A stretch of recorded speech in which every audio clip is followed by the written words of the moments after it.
The Tuapse and Perm oil refineries, the Buk M3 anti-aircraft missile system, and the warehouses of the Russian Nazis invaders were hit.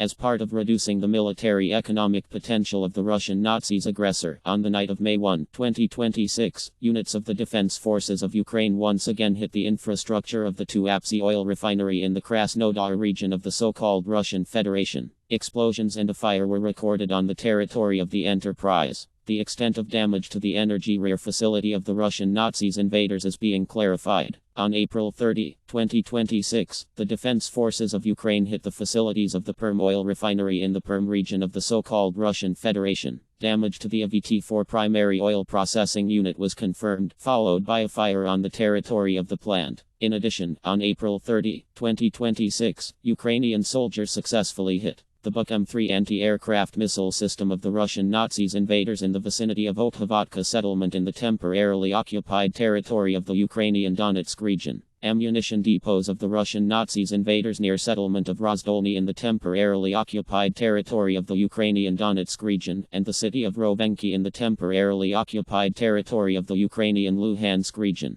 Material and technical equipment depot of the Russian Nazis invaders near city of Melitopol in the temporarily occupied territory of the Ukrainian Zaporizhia region. Unmanned aerial vehicles depot of the Russian Nazis invaders in the area of Dalny settlement in Belgrade region of the so-called Russian Federation. Unmanned aerial vehicles control points of the Russian Nazis invaders near Huliipoli town in the temporarily occupied territory of the Ukrainian Zaporizhia region, the settlement of Shevchenko and village of Voskresenka in the temporarily occupied territory of the Ukrainian Donetsk region, as well as a command and observation post of the Russian Nazis invaders in the area of Kary village in the temporarily occupied territory of the Ukrainian Kherson region. The Defense Forces of Ukraine will continue to systematically implement measures aimed at stopping the armed aggression of the so-called Russian Federation, headed by small-size crazy son of a bitch, against Ukraine. To be continued. Glory to Ukraine.